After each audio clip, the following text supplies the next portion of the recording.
Good morning, everybody. You're here with Art McDonald as well as Arvinita McDonald, and we're your hosts for the day for this installment of Community Chat. We just appreciate being here. Today, we just want to inform you all that we have a dynamic person that we'll be speaking with in just a moment. He goes by the name of Dr. Eddie Connor Jr. Now, he's an established best-selling author.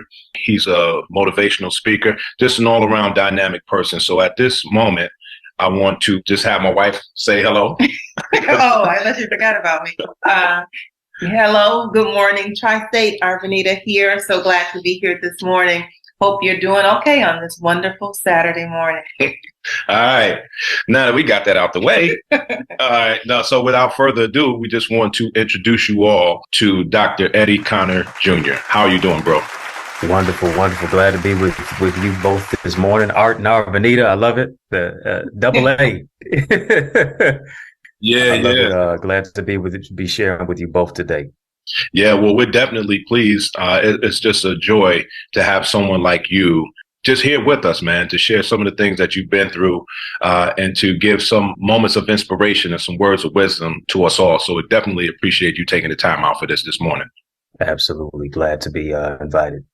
All right. So what I want to do at this moment is just get right down to the nitty gritty, bro. So, you and I have been knowing, like we talked about offline, we've been knowing each other for over 10 years, but not everyone knows your story.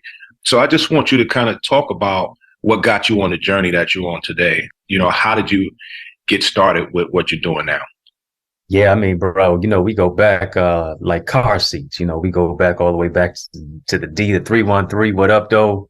My hometown is Motown, Detroit, stand up, even though we got love for Indy. We did the Rock City Spotlight all the way back in the day, man. So you've been on boots on the ground from day one since we connected. And, even back in the day, as I was sharing with you, just my story, my journey, and to leading up to this point, 2023 marks 23 years of me being cancer free, to overcome something that was killing me from the outside in, from the inside out even, and to find the cancer, to bounce back from a setback, from stage 4 cancer, and live through dying places. That became the genesis of my journey to share with people of how to overcome obstacles and really to walk into their unique purpose. And so from finding the cancer to overcoming those obstacles, and now writing 14 books, mentoring young brothers across the country, especially throughout the city of Detroit, and just giving back, rolling up my sleeves and just being a servant leader to really empower people to step into their purpose and find their true inner genius, find out what they are specifically good at and what they're called to do. I believe people are waiting for you to become who you are so they can become who they're supposed to be. Awesome. And Dr. Connor and Art, I know you guys know each other, but for the audience, tell us who you are, your background, who you are from the very beginning. Yeah, I grew up in Jamaica for part of my life. Yeah, man, no problem, real team, So my parents were missionaries in the island of Jamaica, so my brother and I were raised there. And prior to me going through cancer and all of that, I just loved experiencing culture and seeing, how people, even in a third world country in Jamaica, still have the faith, still have the fortitude to fight when sometimes their feet are their shoes. We talk about the beauty of the island of Jamaica, but there's a lot of depravity too. And so just having a unique perspective in that, I went to college as well, majored in education, focused in history, was a teacher for 12 years. Taught on the high school level as well as the collegiate level. Worked in politics for part of my life. And as an assistant to former Congressman Hanson Clark, we developed a resolution called HRES 721 to bring to the conscience of America that African-American and Hispanic brothers and sisters, brothers in particular, are struggling with literacy. And so seeing how illiteracy and incarceration are interconnected, building prisons based on second and third grade reading scores, as Dr. Jawanza Kunjufu talked about the conspiracy to destroy Black boys.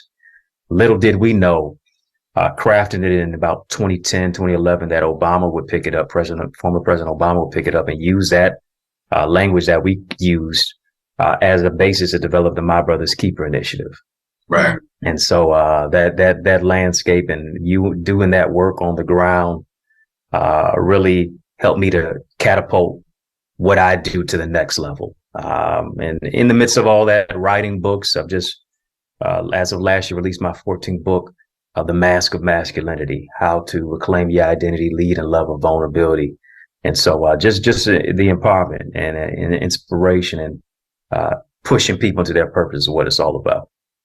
Yeah, I mean, that's an excellent cause and excellent purpose. And it's just great that you're following in that purpose, man. And you're doing what you have to do in the moment so that it can make things better later on down the lines. So again, staying kind of in your early stages of your life, because I know one thing that you and I talked about is the empowerment of Black men. So was it something that you've seen, and also the empowerment of Black boys too? Was it something that you've seen early on that helped you derive to this moment to say, hey, this is going to be my mission to strengthen Black men? Well, one of my greatest hurdles, circumstances, and challenges was, yes, going through cancer, but not having my father there. My father and my mother and father, they divorced. And when he was physically present, he was a lot of times he's spiritually, mentally, socially, emotionally absent. Mm-hmm. And so he never showed up one day in the hospital for me, was not there during my ordeal of cancer. And the question becomes, how do you play a role when you were given a script? How do you become a man if you don't see one, much less interact with one? And so that gaping hole in my heart of my father not being there, the man who looked like me the most, the man who I looked like the most, brought to the conscience of me the whole aspect of, I got to craft my own identity on my own. You know, I got to become my own man, even as a boy. And a lot of times, especially as Black boys and men, we're not given the space and place to be able to tap into our emotions. You know, vulnerability and masculinity oftentimes can't coexist in the same space. And so to hear all the rhetoric of, you know, boys don't cry, you know, grin and bear it, pain is weakness leaving the body. I began to see how that also played out in the lives of the young brothers who I began to teach.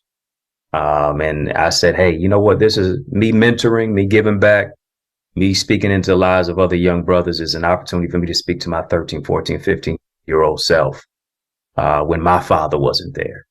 And let other brothers know, hey, I've been where you've been. You don't have to give up. You know, you don't have to go down the road of the streets. You can still do something good in your neighborhood. Right. And really be a positive role model and force to give back. So you have this background in teaching, and so you got to work with our children firsthand. And so talk to us a little bit about what that environment was like and how that had an impact on the things that you saw or planned to do.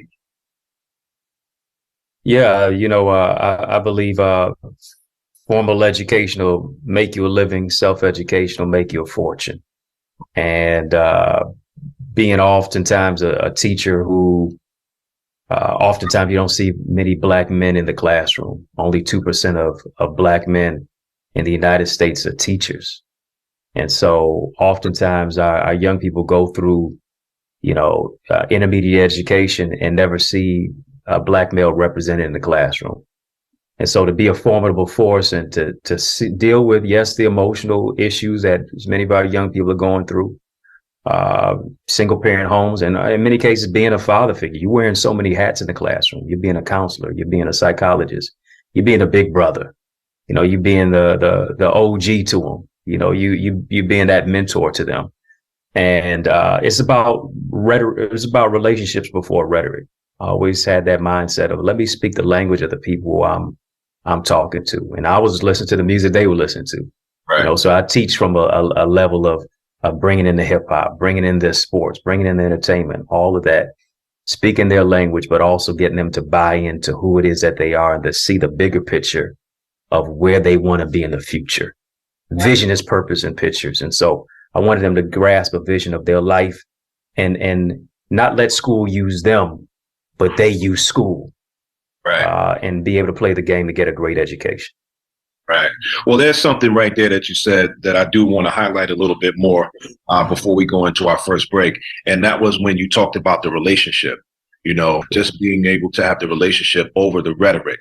Now, how important is that? Because I also stress the importance of relationship building, but how necessary, I'm not even going to say important, but how necessary and needed do you believe that it is for us to relate to our youth?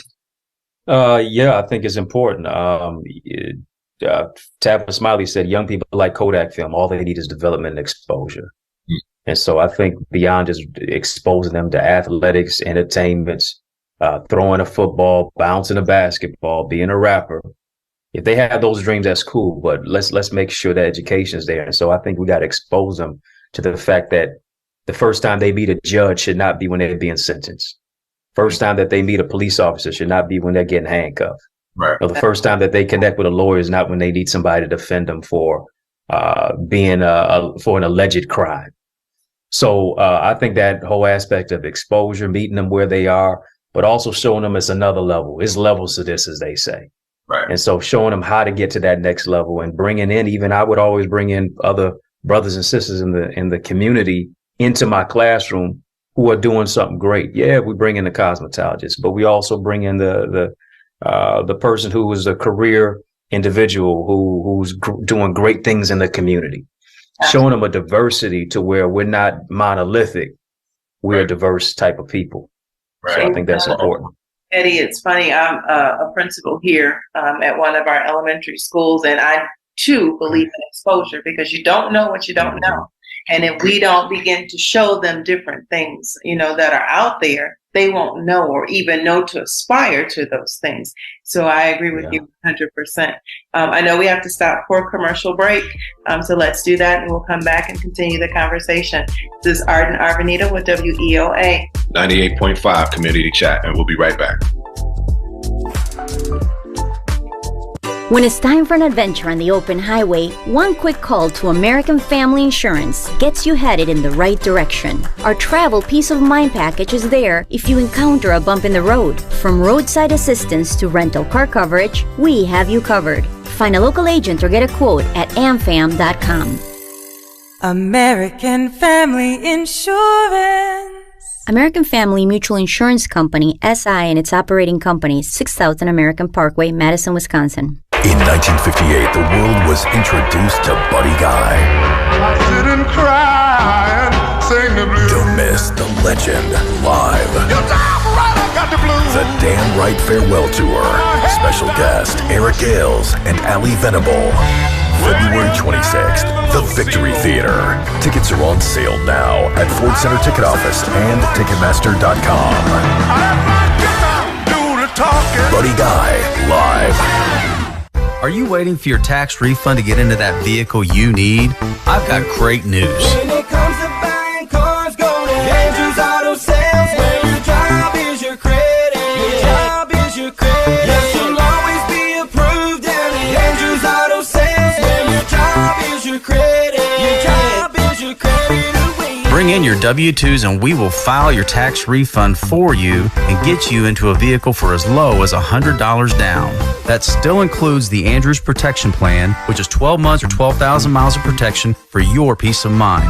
Our inventory levels are at historic highs, which means a great selection of vehicles for you to choose from. Come check us out at the intersection of Covert and Van or on the web at andrewscredit.com. When it comes to buying cars, go to Andrews Auto Sales, where your job is your credit. Your job is your credit. Yes, you'll always be approved down at Andrews Auto Sales, where your job is your credit.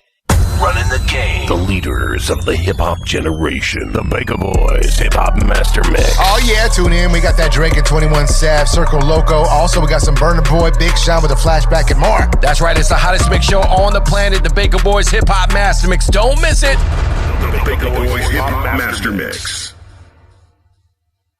You're listening to Community Chat right here on 98.5 FM and 1400 AM. Phone lines are still open for you to chat, so give us a call at 424-1400 or 1-888-846-7867. And now, back to the show.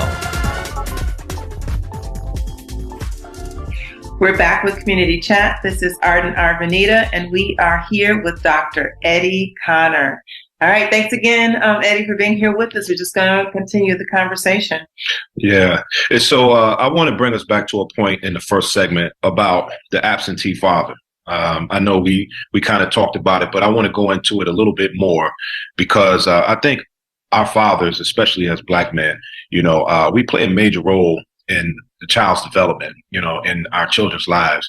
And there's an important piece that's always missing a lot of times when we talk about, the fact that the father should be there, but that piece is not always known by many as far as the reasons that compel them to stay or what compels them to leave. I mean, we know on the outskirts in the overview is why, but there's many reasons why.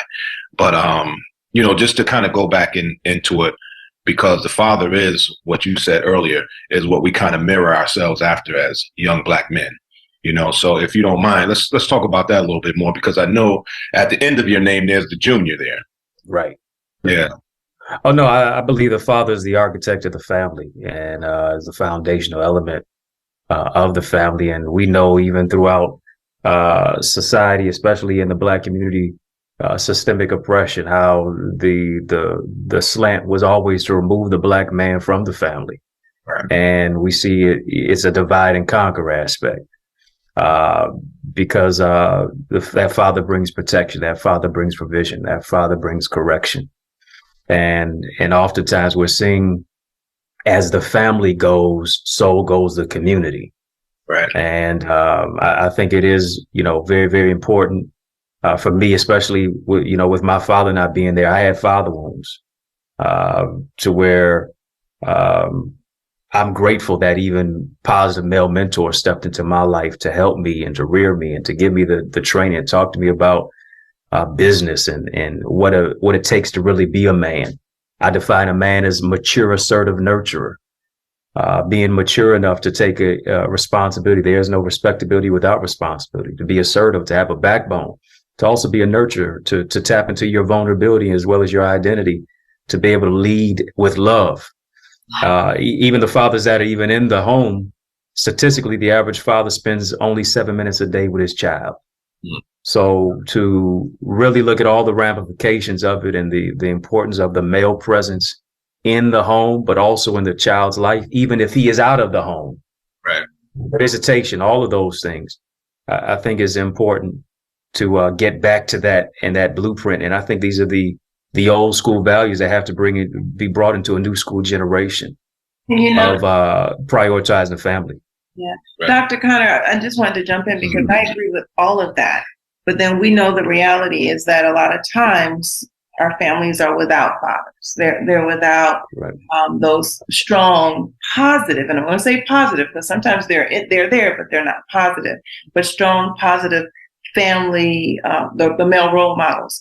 And you said you had to do without your father. So having people not to use that as an excuse and I know it happens, but how did you get over it? What did you do that to fill that gap or that void that made you just overcome it and become a success? Yeah, I think some things you never get over, you just have to manage. I'm grateful for a strong-willed mother who, even in the midst of me being on my quote-unquote deathbed, she fought for me when I didn't want to fight for myself. She put me around a grandfather, God rest his soul, Harry Smith Jr., who would always tell me, Eddie, you never have to tell anybody how good you are. If you're good at what you do, they'll tell you. Hey. To where I was around a surrogate father figure who would take me to baseball games, who would just spend time with me. And I would watch, I would look, because I don't think our brothers, young brothers, are just following what we say, they're following what we do. Right. And so to have enough positive male experiences and exposure, I was able to, rectify my life. Wasn't always making the best decisions. Sometimes I was a knucklehead, right? Sometimes I didn't always make the best decisions, but I understood life teaches you in two ways, mistakes and mentors. It's better to learn from the mistakes of a mentor than to make your own. Right. And so as a result I just try to pay that forward and, count my blessings. Could have been locked up, could have been dead, could have gone the wrong route. But, God is good, and I've made enough good decisions to be able to turn my life and my situation around and now helping others to try to be a positive Pied Piper. Right. Awesome. And you're just doing what you're supposed to do, you know? Yeah. And I oftentimes say, if a garden is growing wild, who's at fault? The garden or the gardener? Mm-hmm. You know, are we being good gardeners to these gardens? Because my father's been in my life. He wasn't in the household. You know, I had to be split between two different households. My mom primarily raised me, but I did know my father. We did have a great relationship up until the day he died, you know, which I was an adult during that time. But there were times where we kind of bumped heads and things like that. But I think it was all good because it kind of helped me develop into who I am now. And I think I'm pretty good, even though I'm still learning who I am as a husband and as a father, you know, and even as a man, there's still some things that I'm learning because there is not a distinct playbook on doing what we have to do. And one of the things that I had to learn personally was what you mentioned earlier too, about the nurturing side. You know, I knew about being assertive and everything else, but the nurturing is what I had a problem with because I was raised to be tough and rough, you know, and those type of things. So that's the only thing I knew how to hand out, you know. So, and I think a lot of us struggle with that, you know, but the thing is, it's okay to kind of show your vulnerability, you know, to someone that you can trust to hold that vulnerability. Because now I'm going to be a little bit vulnerable to my wife, not too vulnerable because she'll try to take advantage of it. Just a little bit, it goes a long way. Right. So when y'all see Arvanita out the street, y'all just remind her to be kind to Art. That's all I'm saying. just show a little bit more love. Huh? Yeah, please do. But for real, you know, just and learning that it's okay, you know, and it really releases a lot of pressure too, you know, for me because trying to make sure that my sons are in lockstep to the way I grew up is not necessarily the right thing because it's a different time and age, you know. So just learning that as I grow and learning how to nurture in a better way and not using that tough love so much. So I think that, you know, you touched on a great point when you brought that up. And so to move us a little bit further, speaking of that, I know that you have done a few mentoring programs. Do you want to talk to us about some of those mentoring programs that you created or maybe even still have now? Absolutely. Yeah. The genesis of the journey came from developing Boys to Books. When I was doing my master's, I was focusing on reading and literacy and using literacy as social justice, creating a classroom and a culture to where you've got certain curriculum and pedagogy to where our young people can see their lives reflected in what they read. Yeah, we want them to read The Great Gatsby because, as you know, it's required reading, things of that nature. But what about books that unveil their greatness? Walter D. Myers said, books transmit values. If I'm not in the book, what does that say about my value? And so as I began to develop that program, I saw the impetus of the fact that when our young boys would open up a book, they close their eyes. They would get pushed through school. And I'm in the 9th grade. I'm dealing with young people in the 9th grade, but they're on the 3rd grade reading level. Right. Why was this not checked at the younger years? Right. And then we see the black and white aspect where white kids have a 4,000 hour pre-literacy exposure. Black kids only have about 350 to 500 hours. So there's that whole literacy dynamic. And I wanted to develop a mentorship group and program that also brought the literacy aspect. Yeah, we know how to teach young brothers how to tie a tie and shake a hand and look at somebody in the eyes and pull up their pants. Right. But if they can't read, what does that mean? Right. They just gone through our program and they're just illiterate. And so developing this after school mentoring program focused on literacy, leadership, and life skills enrichment to show our young people the ethics and the responsibility of what it truly means to be a man, how to shift and make that transformation from boyhood to manhood, and using literacy as a lens. Reading does not make you effeminate. It's not something that just girls can do. Right. But how do you bring it in a Tupac Shakur type of poem, being the rose that grows through concrete? Yeah, LeBron James is your favorite basketball player. Steph Curry is your favorite basketball player. Let me give you a book on him, right? Because that's a biography that teaches you a little bit more than what you're going to get just by watching it on TV. And so it's been transformative. Many of our young brothers have gone to college, graduated with degrees in journalism, are now creating mentoring programs of their own. They're in tailoring. Many of them, even if they didn't go to college, They picked up an apprenticeship. They're doing something with their 9-to-5 job, and they're doing something positive in the community. And so that's been a beautiful blessing and a great gift, and something that I didn't have, what I was searching for. I was now able to impart value into the lives of other young brothers coming up as well. Yeah, I think that's fantastic, because you're giving them those tools, that they need. Mm-hmm. And sometimes just filling those gaps, as an educator, that sometimes those small things, it could be a gap in reading or understanding that turns that light on for them or helps to turn them around. And so to be able to do that and give them life skills through your mentoring program, I think is a win-win all the way around. Yeah, and it's very comprehensive. I mean, you're giving them things where they can go out and be real change makers, and they can overcome many challenges. But yeah, it's just a great way to really empower them, bro. And I take my hat off to you. So what we're going to do at this point, we're going to pause for the cause, and we're going to go into another commercial break, but we'll be right back with more community chat here with Dr. Eddie Conner Jr. and Arden Arvinator. Hey, Indiana, new wild multiplier scratch-offs from the Hoosier Lottery are on the loose. With chances to instantly win prizes up to $250,000, it's time to unleash your wild side. The Hoosier Lottery. Imagine that. Play responsibly. Hi, it's me, Gia Peppers. Tune in to More Than That live on radio this weekend or wherever you listen to podcasts. This week, I'm talking to our guest about building generational wealth and family legacy. This episode of More Than That is brought to you by Chevrolet. Head to change.newsone.com to discover how they're facilitating candid conversations that drive real change.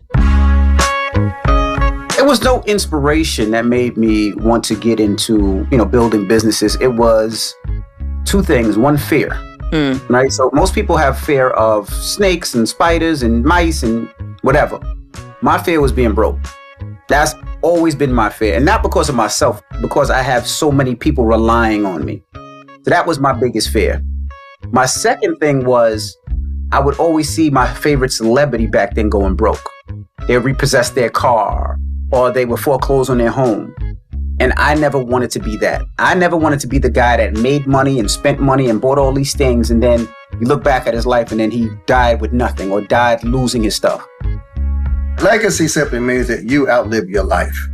And the fact is, everybody leaves a legacy. The question is, what legacy will you leave? Look at the HBCU community. Many of them were founded right on the heels of slavery. Yes. Shaw University, 1865. Between 1865, emancipation, and the 1900s, look at all of the development. These were people who were building and contributing, not for themselves, but for future generations.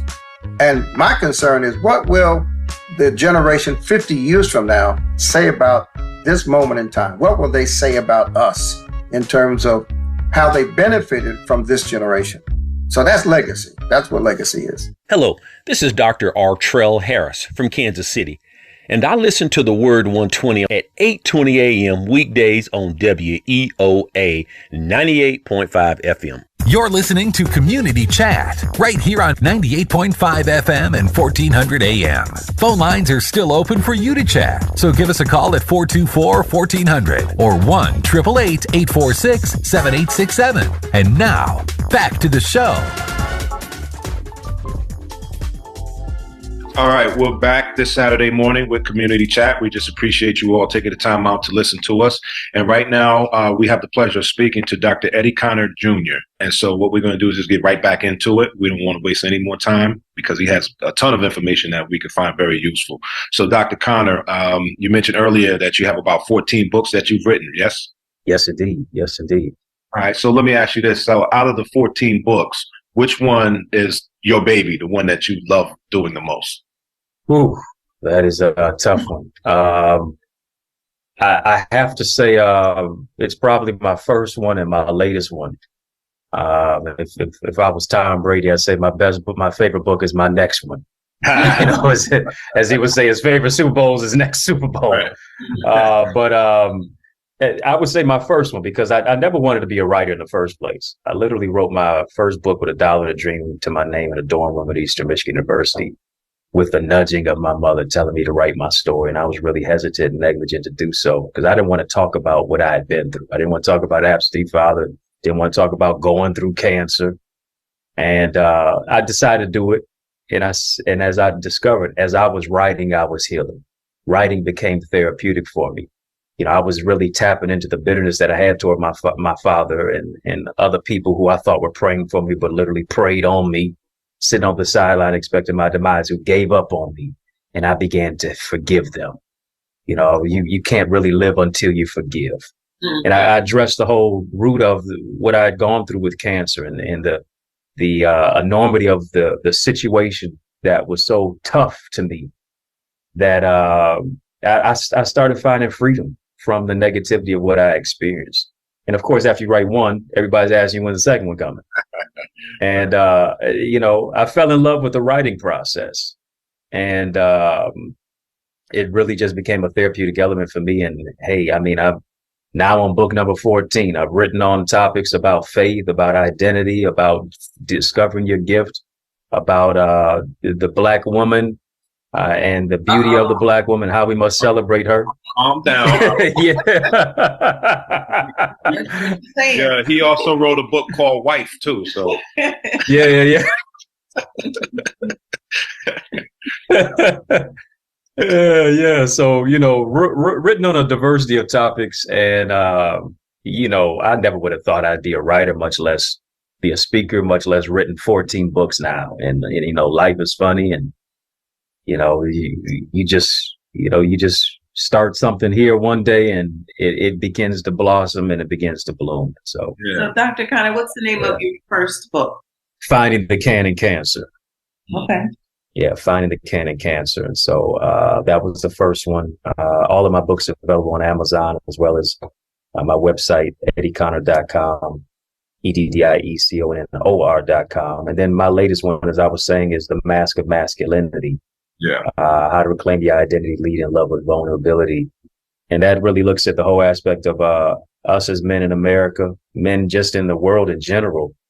And then also how women can create a safe space and place for men to be vulnerable, be able to open up. I like to say us as men were more like T'Challa than Black Panther.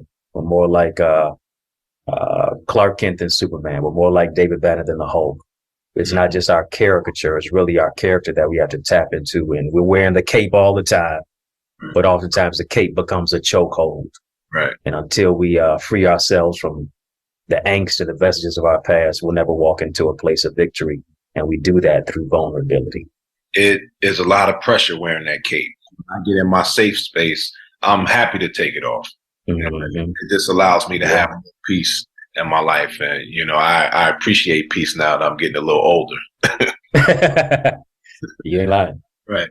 So let's get back to your first book. I know there are a lot of people who are out here who want to write books, but they just don't have the wherewithal. You know, I know it was a little bit of time, a little while ago when you wrote your first book, but I mean, the principles are still the same. So really, how did you get out there and just once you created, you know, wrote everything that you needed to write, how were you able to publish it and things like that? Are you self-published?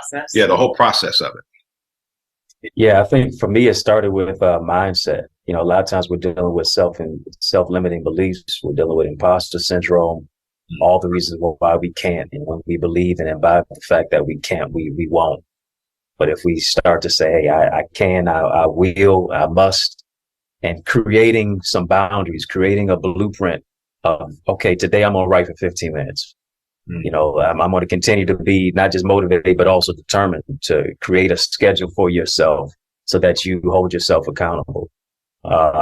So it came from the process of me writing the book and started off being self-published to find out who would take the story. And so I just, you know, got some money together. My mother helped me to publish my first book, and it did rather well. But of course, I had to keep writing to get you know, notoriety and promoting myself, whether I'm speaking on stages, the American Cancer Society, spoke on the stage at MegaFest with Bishop T.D. Jakes, been on the Steve Harvey TV show, many of these opportunities, especially in media, and just word of mouth, you know, that the content was credible, to where now I was able to be at a space and place to where I have distribution, I have publishing. And I think it is not just doing it one time, but repetitively, consistently, with frequency, and finding what it is that can be your signature story and being able to create a way to be able to share your message. And I think today is now the aspect of really you leveraging social media to be able to communicate who it is that you are in sound bites and images and video, to be able to communicate your story in a great way to where people want to go out and support what it is that you do. Right.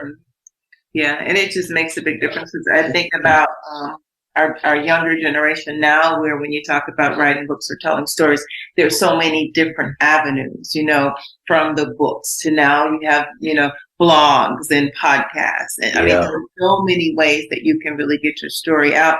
So it's not okay to say, well, I'm not a writer, well, there are other ways to do it and just to share. And you'll be surprised at where you could possibly go. Right. Now, absolutely. I want to talk about your present book, the one that you just completed, The Mask and Masculinity, is it? I'm sorry, The Mask of Masculinity. Yes, Mask of Masculinity. So how did you come up with that title for the book? I mean, I think it's a great name for that book. Yeah, this mental health space has really it's really been popularized, especially in this post-pandemic age of what it is that we're experiencing. The New York Times mentioned that during the height of the pandemic, the relationships that were crucial the most and that were most fractured were relationships between men, guys who would call each other friends, and the connections that they had with their brotherhood, because the game was shut down, because the happy hour spot was shut down, because the gyms were closed. Right. Brothers weren't able to connect with each other. And oftentimes our relationships, as the New York Times suggested, it was just shallow. We only talked about money, women, and sports. And we just went through life wearing this mask of being tough, of machismo, and being hard, and not wanting to tap into and really talk about the issues of what it is that we experience. But we're dealing with depression, dealing with addiction, dealing with all of these psychological ramifications, dealing with our past, trying to hold down a household. Right. And so I wanted to give men a space and place to be able to tap into their father wounds, their issues, all the things that we don't talk about, and say it is all right to go to therapy, to have a counselor. Scripture says, in the multitude of counselors, there is safety. To find another brother, iron sharpeneth iron, so a man sharpeneth the countenance of his friend. Right. Because we can't be the right husbands, we can't be the right fathers, we can't be the right brothers until we first remediate the issues that we're experiencing internally. Right. And so I just wanted to talk about it and share my issues as well. Yeah, and I think that's great, man, because there's also, and I don't know the verse or the actual scripture, but I know there's a point in the Bible that says, how can you get the speck out of my eye when you have a plank in yours? So I know that being able to build ourselves up so we can be of better service, of better help, out here, and be able to take care of the business that we need to take care of. So with this book, I know you and I offline a while back, we talked about what toxic masculinity is, or what masculinity and I don't like to use the term toxic masculinity, because there's so many things with that. But I just think that in this day and age where, it's so many people who are using their cell phones to intervene than physically intervene when there are things happening that shouldn't be going on. So like when an old woman is in a subway car and she's getting kicked by a man, 80 times, or punched by a man.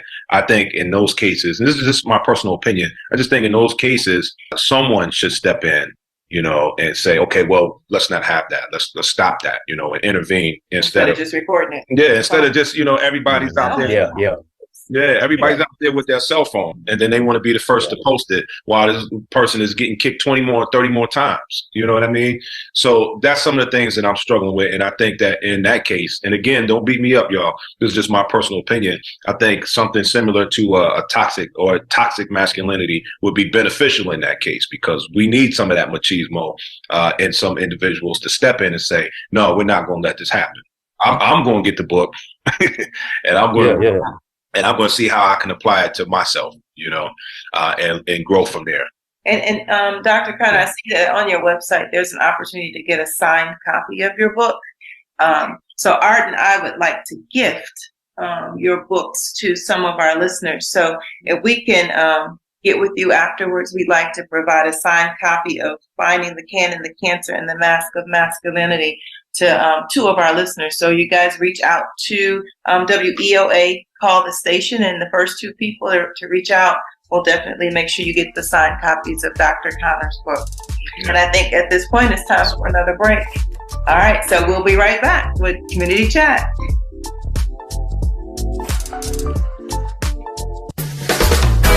Your financial life is more than your checking account. That's why German American Bank offers you a robust money management tool in our online and mobile banking systems. You can set up and view all of your financial accounts, including mortgages, 401ks, IRAs, credit cards, even if they are held at other financial institutions. After you add your accounts, you'll be able to view your full financial picture. At German American, we're always working harder to make managing your financial life easier. German American Bank, member FDIC. What's your plan for retirement? Many people are unsure what retirement looks like for them, or if they have saved enough money over the years to retire comfortably. I'm Marcus A. Hester, president of the Hester Group. No matter how simple or complex your financial situation may be, the Hester Group will be there with you every step of the way. Give us a call today at 812-303-3184 to schedule your free consultation, or visit us online at thehestergrp.com to learn more. Are you waiting for your tax refund to get into that vehicle you need? I've got great news. When it comes to buying cars, go to Andrews Auto Sales, where your job is your credit. Your job is your credit. Yes, you'll always be approved down at Andrews Auto Sales, where your job is your credit. Your job is your credit. Bring in your W-2s and we will file your tax refund for you and get you into a vehicle for as low as $100 down. That still includes the Andrews Protection Plan, which is 12 months or 12,000 miles of protection for your peace of mind. Our inventory levels are at historic highs, which means a great selection of vehicles for you to choose from. Come check us out at the intersection of Covert and Van or on the web at andrewscredit.com. When it comes to buying cars, go to Andrews Auto Sales, where your job is your credit. Your job is your credit. Yes, you'll always be approved down at Andrews Auto Sales, where your job is your credit. It's going down, Fam Bam. Saturday, 6 p.m. The Hip Hop Master Mix is on and popping on the new Hip Hop and R&B WEOA. You're listening to Community Chat right here on 98.5 FM and 1400 AM. Phone lines are still open for you to chat, so give us a call at 424-1400 or 1-888-846-7867. And now, back to the show. All right, welcome back to Community Chat here on WEOA 98.5, the new hip hop and R&B. You're listening to Art and Arvanita right now. What we're going to do is just further our conversation with Dr. Eddie Conner Jr. And Dr. Conner, we're just pleased, and I'm sorry, I call you Eddie because I do want to respect, your accolades there. So Dr. Conner, we definitely appreciate you being here with us today, man. So what are your future plans? What's next for Dr. Eddie Conner Jr.? Well, I am actually endeavoring right now to continue to develop a program that I have going on right now. It is called the Eagles Academy, where we really empower you to soar into success and purpose. And my whole aspect is really helping people who desire growth in their purpose and their relationships and their business on how to go from not enough to more than enough. And this is all in order so that they can turn their contacts into contracts, their ideas and income, their purpose into profit as change agents in their community. And so we do online sessions each and every single Wednesday night at 7:30 p.m. Eastern Standard Time in our Eagles Academy, where we've got so many great leaders, businessmen and women who really want to better themselves. And we understand that your network determines your net worth. We like to say we don't just go as far as your dream, you go as far as your team. And so the Eagles Academy, people can get more information about it. They can join it by going to theeaglesacademy.com, www.theeaglesacademy.com, and you're going to go to a new level simply just by being a part of the teachings, the training, the insight, the restoration, the empowerment, and the inspiration that takes place there. And you said this is an online training, or is it in person? Online academy. So wherever you are, you just join it via your home, your computer, your phone at home, and just be empowered by it, and are able to connect with people from all over the country. And what's the commitment? Talk to us a little bit more about it. So if people are interested, what do they have to, as far as commitment, what do they need to look forward to? What will they walk away with? Yeah, what are the takeaways? Yeah, the takeaway is just the whole aspect of transformation, your purpose in your relationships and your business. Whatever you're endeavoring to do, you're with community partners, you're with community individuals who are all about accountability. So you can expect practical teaching strategies. You can expect weekly live sessions with me, where I'm doing the teaching, where I'm doing the training, each and every single week, every single Wednesday at 7:30 p.m. Eastern Standard Time. You're part of our private Facebook group where there's more inspiration and empowerment that is shared there. We've got about over 175 plus hours of teaching and training. So as you join, you automatically gain access to previous masterclasses and sessions. And then we've got downloadable help guides and resources that you have an opportunity just to be exposed to and be able to implement in your life. Now, is there a fee? Is there a cost for this? Yes, it is. It is a monthly membership.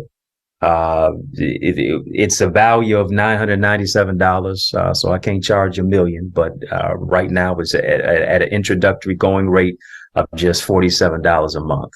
Yeah. Now they can use the training to make $1 million. That's right. That's right.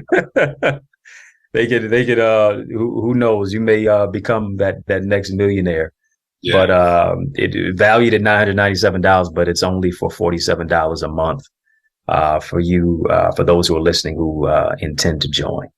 Gotcha. And if I'm thinking about just the regular person listening, if I want to be a motivational speaker, or if I want to be just better in my profession, would this be something for me to join?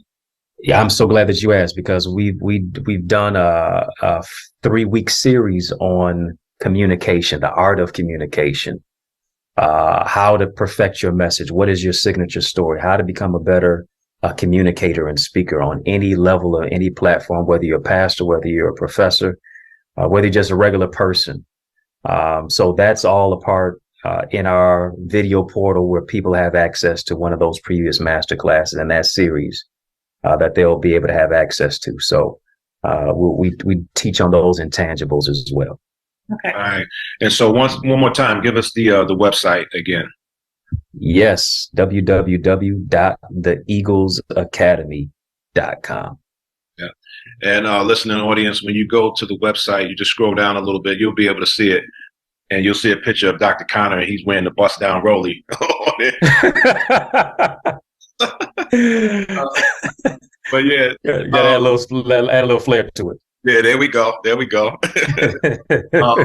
let's talk about this real quick, man, because a lot of our listeners don't know, and maybe some may.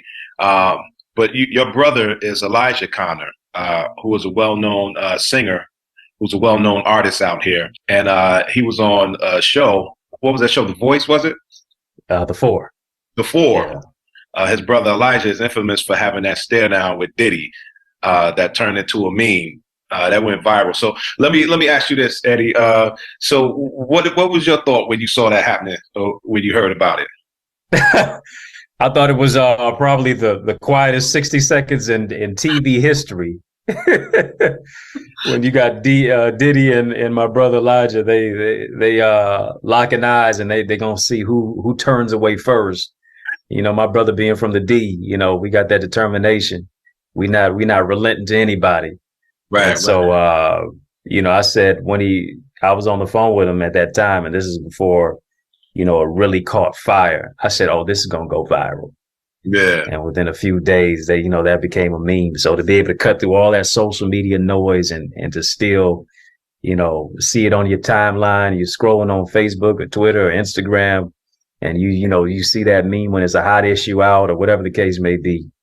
That's an amazing moment in history.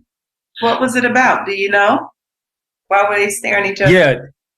Yeah, they were staring each other down because he's on this show, The Four, as a contestant, as a singer, trying to get become the winner to get this contract, and Diddy felt he oversang a song. And so he said, "We got to let you go."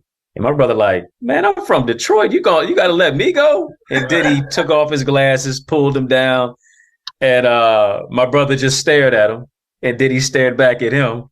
And it was just quiet for a few seconds, and everybody's like, "Whoa, you staring down Diddy? You got the nerve to stare down, Mr. Bad Boy himself.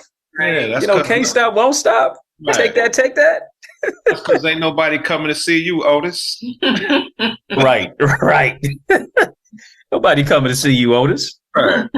Yeah, plus he was drippy too. He had on the fur. He had everything going on. Oh yeah. G'd up from the feet up. Right. So that was very iconic, man. All right. So for those of you who don't know about it, because I didn't know anything about it. So while we're talking, I did pull it up. So if you look up Elijah Connor and Diddy, you can see a picture right there. So you can reference what they're talking about. And you can see the video. And you can see, as you can see, it is right there. So yeah.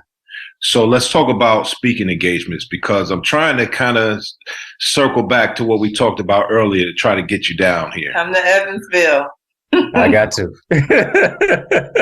Yeah. And so, in the words of Michael Jackson, I'm going back to Indiana. Indiana, here I come. So I want to definitely get to Evansville, ASAP. So, I'm definitely open to traveling and to coming out there and really empowering you. Your church, your conference, your school. 7 Mile Lounge here that we can have you come and speak and do some things here at our lounge. So that'll be great. That's a fact. I'd love to. How can people continue to follow you in your journey? What are some of your social media handles? Give us some more websites. Absolutely. I love to say the revolution not only be televised, it'll be digitized. So they can connect with me via the website, eddieconnor.com. I put some respect on my name, EDDIECONNOR.com. Of course, the Eagles Academy, www.theeaglesacademy.com. Hey, I'm on Facebook, Instagram, Twitter, TikTok. We don't stop, all at Eddie Connor JR. So Facebook, Instagram, Twitter, at Eddie Connor JR. I'm on YouTube as well. Got hundreds of videos on YouTube at Eddie Connor JR as well. Yeah, that's what's up. Now we got like a couple minutes left. Wait. And I want to remind people to definitely go out and get the books. Yes, the books. I think you said it's on Amazon. And they're all on Amazon. Yeah. And you can go to the website also. Right. But Finding the Cancer and The Mask of Masculinity, those are the two that we're going to give away to someone who's listening on the station. And Art's going to get The Mask of Masculinity as well, so he can refine who he is. Right.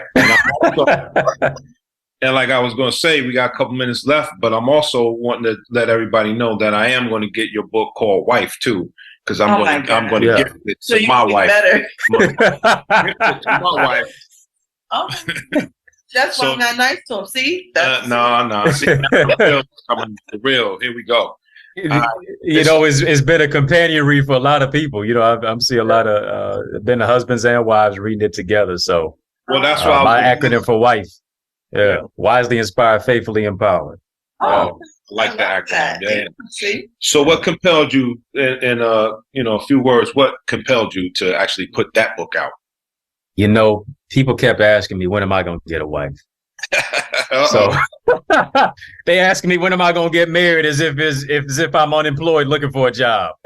So I wanted to write about how a man should prepare and how also he should treat his wife, with the whole aspect of being the genesis of a gentleman and really developing who I am interpersonally first before I bring any woman into my sphere and space and place. Right. So becoming the right one for the right one is what it's about. Right. Now I remember because I was one of your case studies for the book. I remember now. Oh my gosh. Husband of the year. Husband of the year. Nah, I'm just playing. But we definitely appreciate you, bro. Real Husbands of Evansville. Hey, don't put that out. We're going to start it now. We're going to start one. Hey, we're going to put it out, man.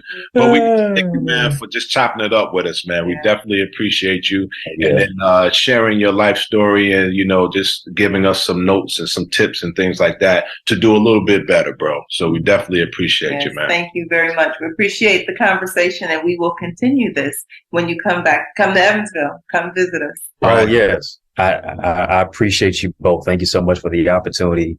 Keep empowering, keep inspiring. Thank you so much. Yes, sir. And ladies, he don't have a wife right now, so. All right. I'm blaming you for all the issues. All right. I'm gonna holler at you, man. We appreciate you. All right. Appreciate so you're listening to Community Chat, WEOA 98.5 FM. And before we go, I have to give a shout out to my Joshua Academy Bright Ones. Can't let the show go on without